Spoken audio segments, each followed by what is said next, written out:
Today, I want you to imagine all those places you've gone throughout your life. All the beaches, mountains, and forests. Well, those places are going to be gone or changed in the future if we don't stop climate change.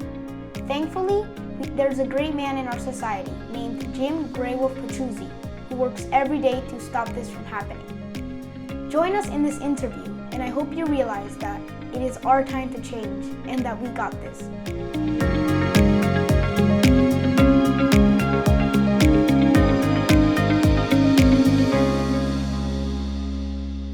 How do you think we got into this climate emergency?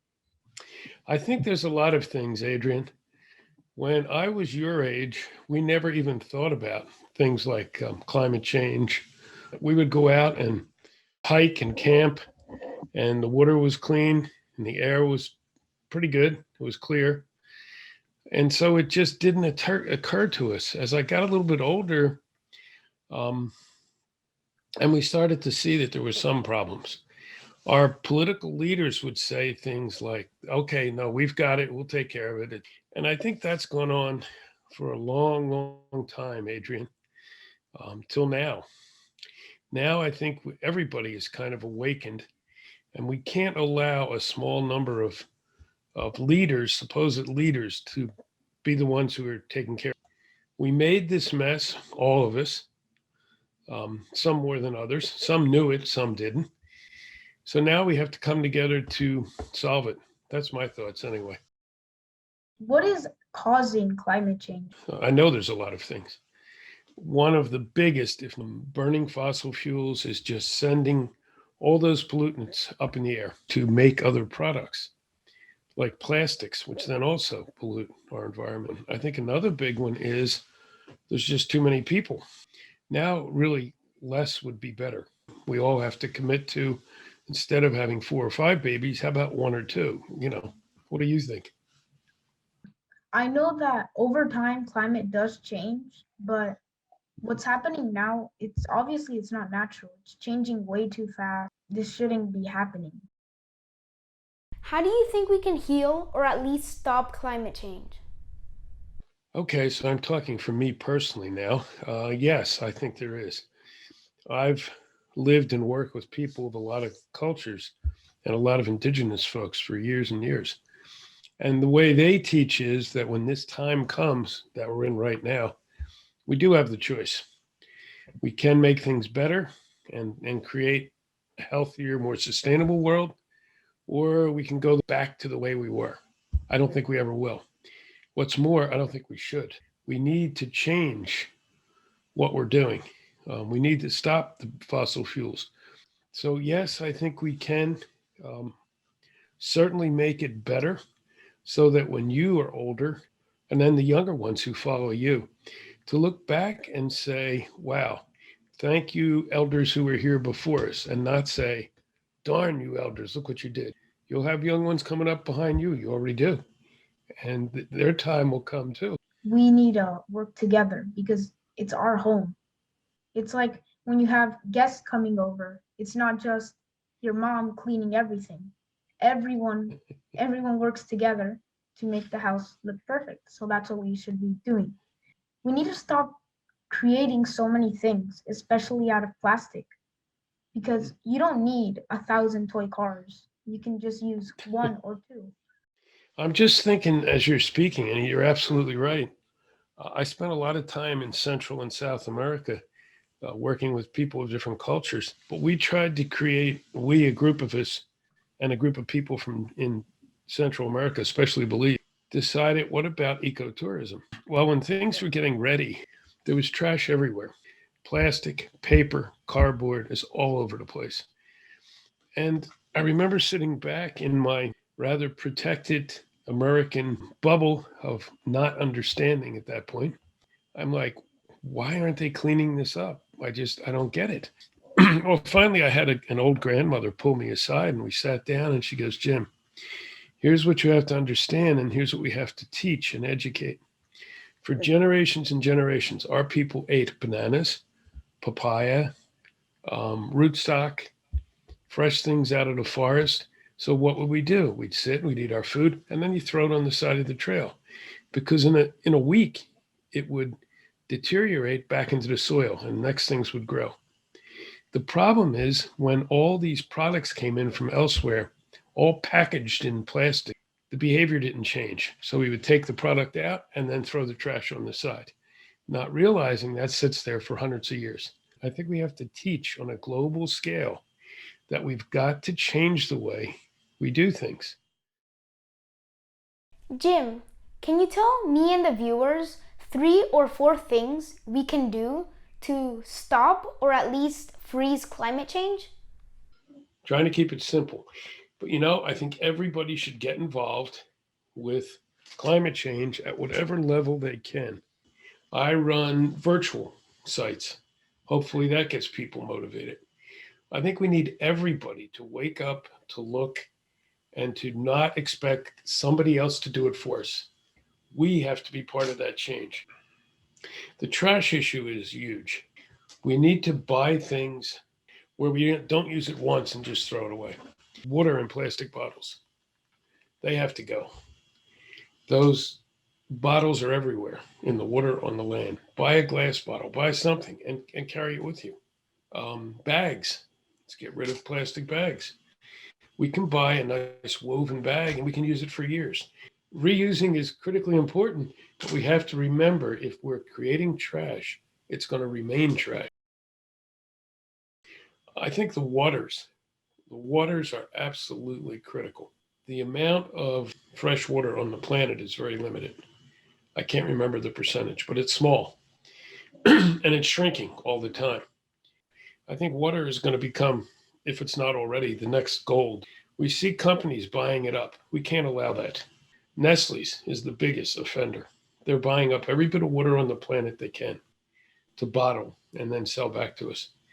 But I've been working on with a lot of people that's would make it globally the responsibility of everyone to take care of the water, but also to demand that water is there. I don't know. You have any more to add to it? I have one. Slow fashion is a movement where you try to buy as little clothes as possible. And when your clothes gets damaged, you try to repair it or fix it.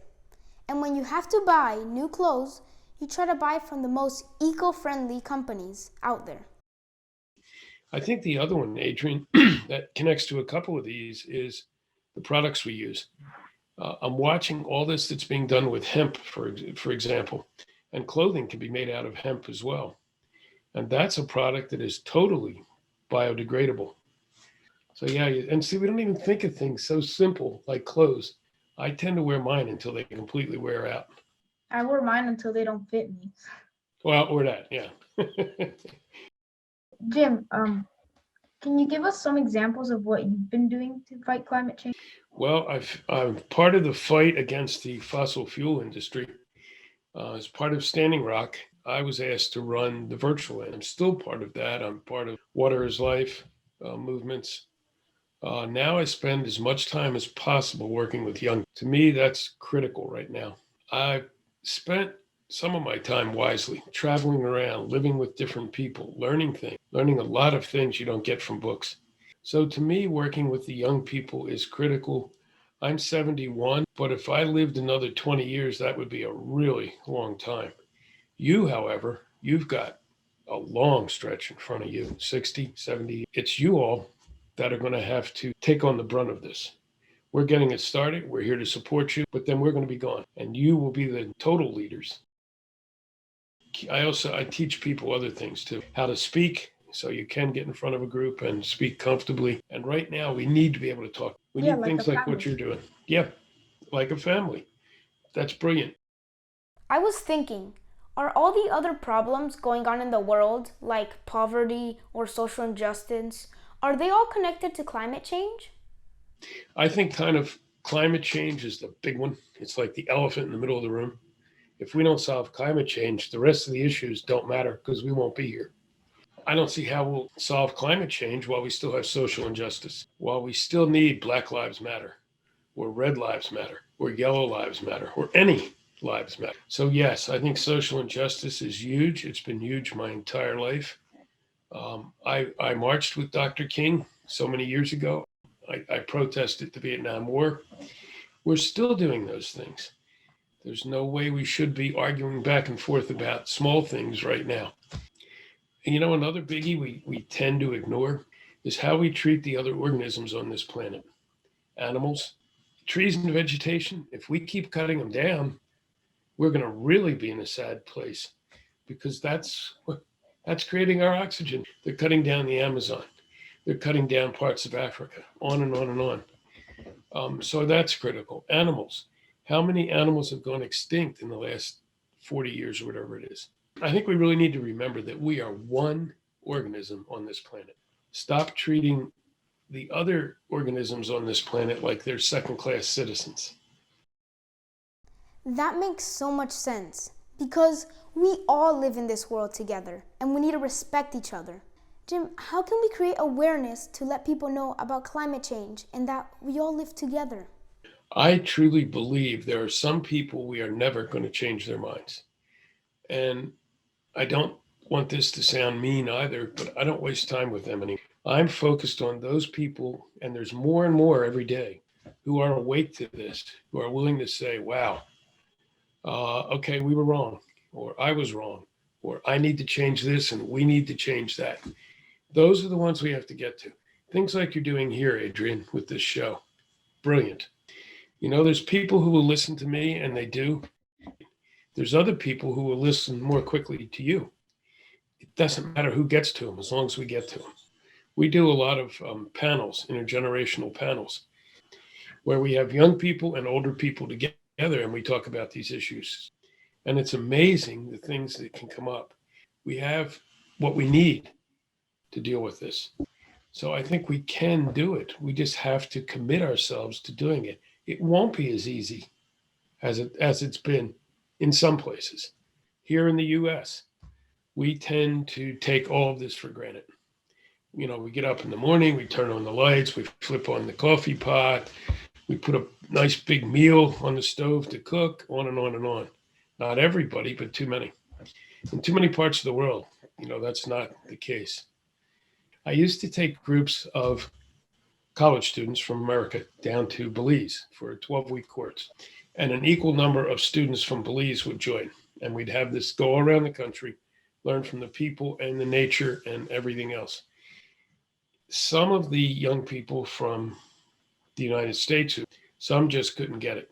They felt like, oh, I can't live this way. And I remember one time we had two cooks who cooked for everybody because we had like 40 students. And we were out in the jungle somewhere. And he started yelling and screaming like every meal, all we get is chicken and rice and beans, chicken and rice and beans. I've had it. I want some real food. And one of the cooks came over to him and said, yes, I hear you. We do the best we can. And I just want you to know my family eats the same thing for every meal, but we don't have chicken. That's the kind of teaching we need. People to understand that there's people already in great hardship. As climate change worsens, those people are going to get hit even more. Who's getting hit the hardest? Minority populations. Jim, if you were once again 10 years old, what advice would you give yourself? I think one big piece of advice would be, Jim, you did your best. You stood up for a lot of things, but you didn't understand the big picture, like we've been talking about. You didn't understand climate change happened. And I think the other part, Adrian, equally important is when we were protesting at Standing Rock, which opened the door for so many things, the elders who led that all demanded that we do everything peacefully. And that, I think, is critical. It's okay to be upset by what's happened to get us here, even angry. It's not okay to be just as thoughtless and greedy and mean. When we protested Vietnam, we did it in a very loud, violent, hateful way. And then I marched with Dr. King, and I heard his words, and I went, whoops, he's right. Yeah, I agree. Everything needs to be done peacefully because if you do it in an aggressive way, you're gonna make the person like that you're talking to even more likely to not want to help. Yes. And if you think about it, who do you like to hear more? Someone who's yelling at you or insulting you, or someone who's like understanding of your point of view, but is also telling you theirs in a peaceful and happy way? Can I ask you a question that's not on the sheet? Okay. What do you want to be telling yourself when you're my age looking back? I tell myself to keep going, to keep helping as many people as you can. It is now time to start telling the younger generations, like what you're doing right now, to start passing on my knowledge and to set an example for everyone around me. That's great. That helps me reaffirm what I'm doing too. I look at you and you have your mom working with you. That's incredible support, and it's support you need. I suspect your teachers are probably equally helpful. So I think, yeah, not just between young and old, but all those in that circle. That's what we need. Thank you, Jim, so much for being here today. You have taught us all a valuable lesson about climate change, 3 or 5 ways we could stop it, and how it started. Thanks, Adrian. Same to you. You are inspirational, and that's the thing I respect about the young people the most right now. For we older ones, I'm happy to see that we're here supporting you. We didn't have that when we were your age. We were told to shut up and sit down. It was a different world. To me, it's great. I'm glad you're doing this. Keep doing it. And thanks to all the people who listen to this and then decide to do something, anything. Please tell us down below in the comments what you have done to help stop climate change, or if you have any questions. And don't forget, stay tuned for another Let's Chat episode.